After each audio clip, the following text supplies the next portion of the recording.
Friends, अब हम पढ़ेंगे अपना नेक्स्ट टॉपिक लेखांकन की सीमाएं। ठीक है कि इसके क्या क्या सीमाएं हैं, क्या लिमिटेशन है हमारी। अभी तक हमने लेखांकन के कार्य, उद्देश्य, महत्व हम सब पढ़ के आए, उसकी विशेषताएं। अब हर एक चीज की देखिए कुछ ना कुछ कमी होती है। ठीक है, अब ऐसे ही लेखांकन की भी कुछ कमियां हैं, उसकी भी कुछ सीमाएं हैं। वो क्या क्या हैं? ठीक है, इसकी सीमाएं हम पढ़ेंगे। जो हमारा फर्स्ट पॉइंट है, व्यक्तिगत निर्णयों से प्रभावित। इसमें क्या होता है कि जो लेखांकन है वो अभी भी हमने ये तो पढ़ के आए हैं कि लेखांकन कला और विज्ञान दोनों है, लेकिन हम ये भी पढ़ के आए हैं कि ये अभी ऐसा विज्ञान नहीं है कि जो पूरा फिक्स रूल हो जिसके। ठीक है, ये परिस्थितियों के हिसाब से ही लागू होता है। अगर परिस्थितियां ऐसी हैं कि जहाँ पे हमें थोड़ा सा छूट देनी पड़ती है, हमें थोड़ा सा लचीलापन लाना पड़ता है, तो हम वहाँ पे थोड़ा सा फ्लेक्सिबल हो जाते हैं। ये कठोर विज्ञान नहीं है। ठीक है, इसमें क्या, तो इसीलिए हम कहते हैं कि यहाँ पे व्यक्तिगत निर्णय होते हैं। ठीक है, यानी कि लेखांकन जब हम करते हैं तो वहां पे कई ऐसे डिसीजन लेने पड़ते हैं जिनके बारे में कहीं ऐसा कुछ से रूल्स लेखांकन में नहीं बताए गए हैं। ठीक है, जहाँ जिसके कोई पर्टिकुलर रूल नहीं है कि हम इसका लेखा कैसे करेंगे, हम कैसे इनका रिकॉर्ड रखेंगे। वो जो एक दो पॉइंट्स जो ऐसे आएंगे वो किस पे डिपेंड करते हैं? व्यक्तियों के ऊपर। यानी कि जो व्यक्ति ये जो रिकॉर्ड रखता है, जो रिकॉर्ड रखने का कार्य करता है, उस व्यक्ति के ऊपर डिपेंड करते हैं कि वो इन लेन देनों को किस नजरिए से देखेंगे, कैसे उनका लेखा करेंगे। तो इनकी कुछ ऐसे पॉइंट्स हैं लेखांकन में जो व्यक्तिगत निर्णयों पर छोड़ दिए जाते हैं, कि यानी कि जिस व्यक्ति को जैसा ठीक लगे वो उस प्रकार से उनका रिकॉर्ड रख सकता है। तो अब देखिए, जब व्यक्तियों पे छोड़ दिए जाते हैं तो हर एक व्यक्ति, अब जैसे एक काम जैसे राम को दिया जाए और वही काम श्याम को दिया जाए, तो दोनों अलग अलग तरीके से करेंगे, है ना। और हो सकता है दोनों का ठीक भी हो, दोनों ने काम ठीक भी किया हो, लेकिन उनका मेथड अलग अलग हो सकता है। तो वही चीज इसमें है कि लेखांकन व्यक्तिगत निर्णयों से कई बार प्रभावित हो जाता है, कि व्यक्ति के कुछ पर्सनल जो उसने डिसीजन लिए हैं उनकी वजह से। अब आप देखेंगे कि लेखांकन में ऐसे कौन से पॉइंट्स आते हैं जब व्यक्ति को खुद से निर्णय लेना पड़ता है कि मैं इसको कैसे रिकॉर्ड करूं, मैं इसका लेखा कैसे रखूं। तो वो कौन से पॉइंट आते हैं? जैसे एक आता है संपत्ति पर ह्रास। संपत्ति पर ह्रास क्या होता है? ह्रास क्या होता है? ह्रास जिसको इंग्लिश में बोलते हैं डेप्रिसिएशन। इसमें क्या होता है? डेप्रिसिएशन या ह्रास का मतलब, हम जब एक अपनी किसी वस्तु को, अपनी किसी एसेट्स को जब कंटिन्यू यूज करते हैं ना, ठीक है, लगातार यूज करते हैं, तो उस एसेट्स का जो मूल्य है उसमें धीरे धीरे कमी आने लग जाती है। तो वो जो धीरे धीरे उस वस्तु के मूल्य में कमी आई है वो ही ह्रास है। जैसे कि आप अपनी बुक ही देख लीजिए। आपने जब नई बुक ली है, ठीक है, 11th की नई बुक आपने ली, तो जब ली, जब मान लो वो 200 रुपए की आई, उसके बाद धीरे धीरे देखिए 1 महीने बाद वो थोड़ी सी मतलब खराब होएगी, 2 महीने बाद वो उसके पेज थोड़े और खराब खराब से हो जाएंगे, 4 महीने बाद वो कहीं से थोड़ी बहुत फट भी जाएगी। तो अब अगर आप उसको किसी को दोगे तो क्या वो 200 रुपए में लेगा? नहीं लेगा। अब वो उसको किस में लेगा? 150 में, 180 में, इसमें लेगा। तो देखिए उस पुस्तक के मूल्य में कमी आ गई ना, जो 200 में खरीदी थी और वो 150 पर आ गई। तो ये जो मूल्य में कमी आई है, यही हमारा क्या होता है? डेप्रिसिएशन या ह्रास। इनकी वस्तु को जब लगातार हम यूज में लेते हैं, हमने लगातार उसका यूज किया, लगातार हमने वो बुक पढ़ी, तो लगातार प्रयोग में लाने के बाद उस वस्तु के मूल्य में जो कमी आई वही हमारा डेप्रिसिएशन होता है। तो ये जो ह्रास होता है, जो डेप्रिसिएशन होता है, इसको लगाने के कई मेथड हैं। जैसे आप आगे मेथड भी पढ़ेंगे कि ह्रास लगाने के क्या मेथड है। जैसे हमारा आप पढ़ोगे, जैसे एक व्यक्ति तो कहता है कि हाँ, इस संपत्ति के मूल्य में इस साल में, जैसे एक कंपनी ने जो है बेंच चेयर्स खरीदी, तो एक व्यक्ति तो मानता है कि हर साल एक चेयर के मूल्य में ना 20 रुपए की कमी आ जाती है। दूसरा मानेगा कि हर साल एक चेयर को यूज करने से उसके मूल्य में 15 की कमी आ जाती है।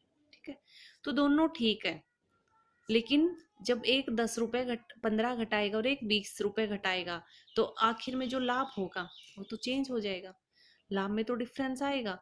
ठीक है, लेकिन दोनों का अपना नजरिया था। 15 वाला भी अपनी बात को सिद्ध कर सकता था कि देखिए 15 रुपए की कमी आएगी, 20 वाला भी अपने पॉइंट को क्लियर कर सकता है कि 20 रुपए की वैल्यू की कमी हो जाएगी चेयर का यूज करेंगे तो वही चीज यहाँ पे भी आती है कि यहाँ पे ऐसे बता नहीं रखा कि हम कितना मतलब लेस करके चलेंगे। तो ये ऐसी बातें जो नहीं बताई होती कहीं पर भी लेखांकन में। तो ये उस व्यक्तियों के ऊपर डिपेंड करता है जो रिकॉर्ड रखने का कार्य करते हैं कि वो किस वस्तु का कितना मूल्य का ह्रास माने। तो इसकी वजह से अगर दो व्यक्तियों ने एक ही कंपनी का दो व्यक्तियों ने अलग अलग लेखा रखा है तो दोनों के लाभ में डिफरेंस हो सकता है। तो हो गया ना ये व्यक्तिगत निर्णयों से प्रभावित, क्योंकि यहाँ पे लाभ अलग हो सकते हैं। दूसरा मेथड है स्ट्रोक के मूल्यांकन से भी डिसीजन अलग हो सकता है, उनका जो आंसर आया है लाभ का वो अलग हो सकता है। ठीक है, तो इसमें क्या होता है स्ट्रोक के मूल्यांकन में, जैसे कई बार क्या होता है कि हमारे किसी व्यवसाय के पास ना कच्चा माल बिना बिका रह जाता है। जैसे आपके पास आपने गेहूं पैदा करे और आपके पास गेहूं रह गए मान लो 2 क्विंटल। तो एक व्यक्ति तो कहेगा कि ये जो गेहूं बोए थे उस टाइम पे जो कीमत थी, ठीक है, वो कीमत थी मान लो आपने मतलब 100 रुपए के हिसाब से गेहूं खरीदे थे, ठीक है, और आपके पास अब 100 केजी रह गए, ठीक है, तो आप क्या करोगे कि 10,000 रुपए के ये गेहूं है जो मेरे पास है। लेकिन दूसरा व्यक्ति कहेगा कि नहीं 10,000 के तो तब थे जब आपने गेहूं मतलब बोए थे, ठीक है, अब तो गेहूं का मूल्य जो है 200 रुपए हो रखा है, तो इनकी अब तो ये 20,000 के गेहूं है। तो एक व्यक्ति कहेगा लेकिन मैं तो अभी इनको बेच ही नहीं रहा हूँ, ठीक है, मैंने तो जितनी लागत पे बोए थे अभी मैंने अपने घर पे ही रख रखे हैं, तो मेरे हिसाब से तो ये 10,000 की है। और मतलब कहने का क्या मतलब है कि आपने कोई सामान खरीदा, ठीक है, आपने उसका कुछ हिस्सा बेच दिया, जैसे कि 500 रुपए का कोई सामान खरीदा आपने 300 रुपए का उसमें से बेच दिया, 200 रुपए का अब भी वो सामान आपके पास पड़ा है। तो साल के आखिर में आप क्या कहोगे कि मेरे पास 200 का सामान बचा है। लेकिन दूसरा व्यक्ति क्या कहेगा, दूसरा मेथड क्या है कि ये जो 200 का सामान पड़ा हुआ है ये अब 250 का हो चुका है क्योंकि महंगाई बढ़ गई। अब ये माल जो है 200 की बजाय में अगर हम इसको बेचेंगे तो ये 250 रुपए का बिकेगा, ठीक है। लेकिन दोनों तरीके ठीक है, एक कहेगा कि मैंने तो खरीदा था इस हिसाब से, तो अभी तो ये उतने ही रुपए का हुआ।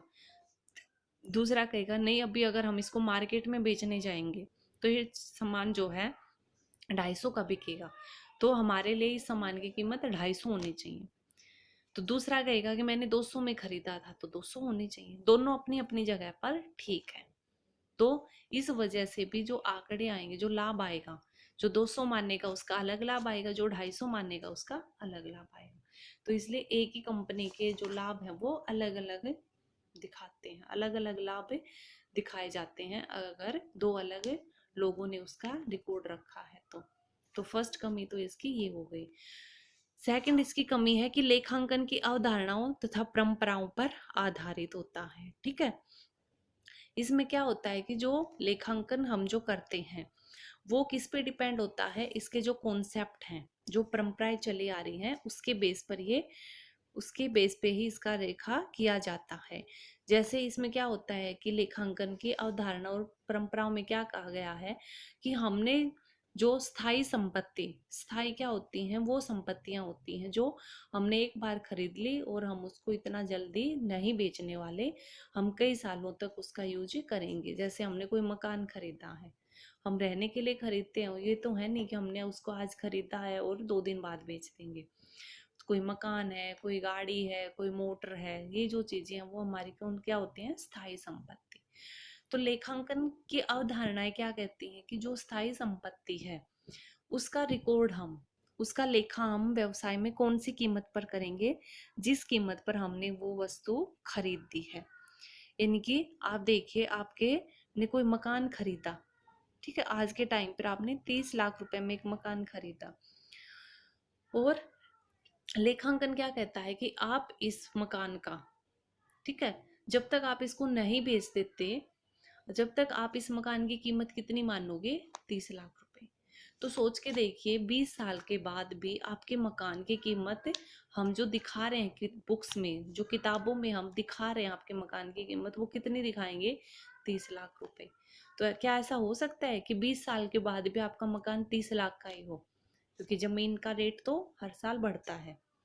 तो इसलिए यहाँ पे ये भी इसकी कमी है कि क्या कहा गया कि स्थायी संपत्तियों को उनके लागत मूल्य पर दिखाया जाता है, ऐतिहासिक मूल्य पर, यानी कि जिस कीमत पर वो खरीदी गई थी उसी कीमत पर दिखाया जाता है, जब तक कि वो वस्तु या तो बेच नहीं दी जाती या व्यवसाय बंद नहीं हो जाता, तो तब तक हम उसको उसी मूल्य पर दिखाएंगे।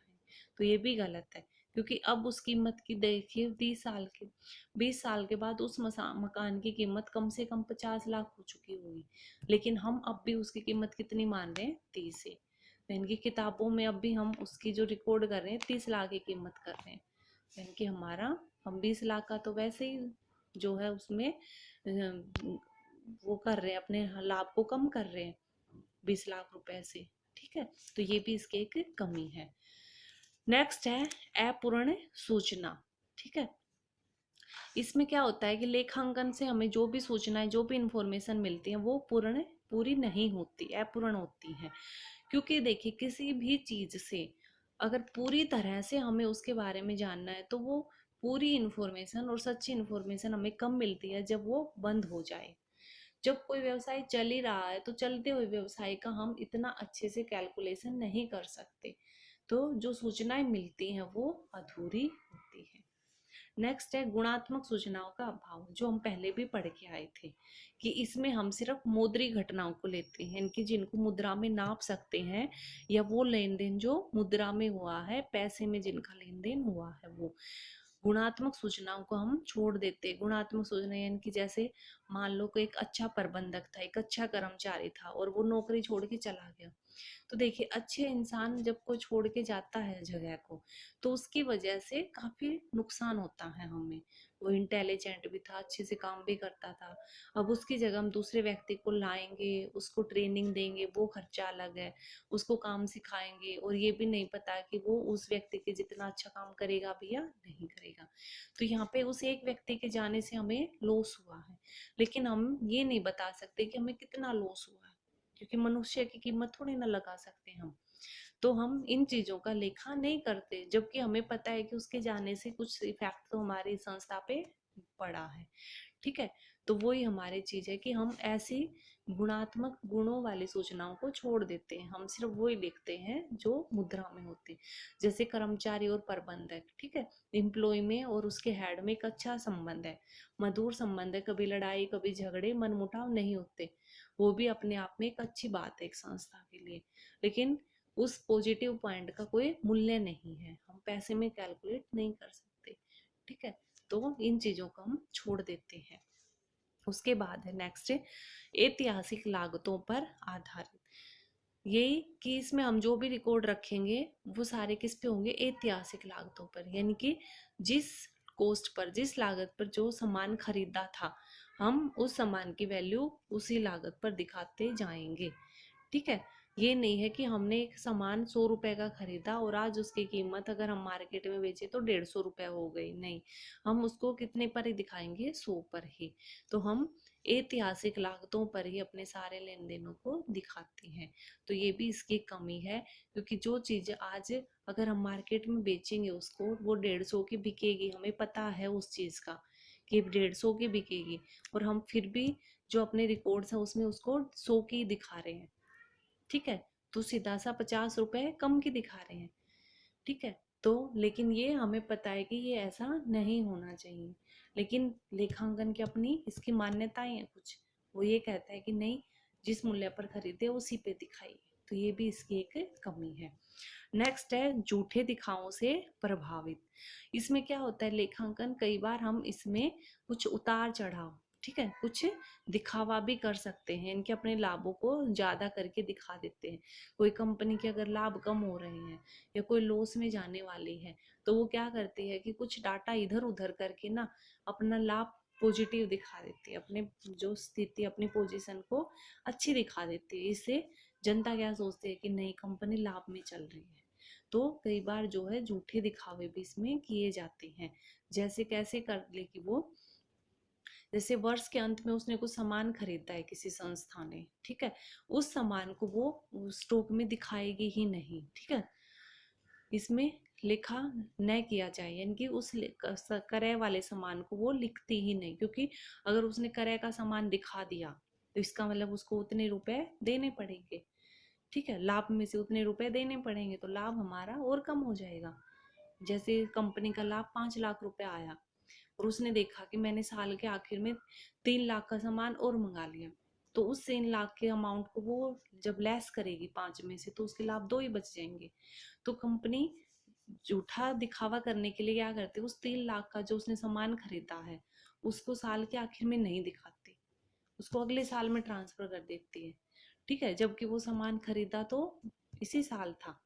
तो कई बार ऐसे जो है छोटे मोटे इधर उधर के बात, इधर उधर करके छोटी मोटी लेन देनों को एक कंपनी अपना जो एक्चुअल पोजीशन है उसको कई बार झूठा भी दिखा देती है, ठीक है।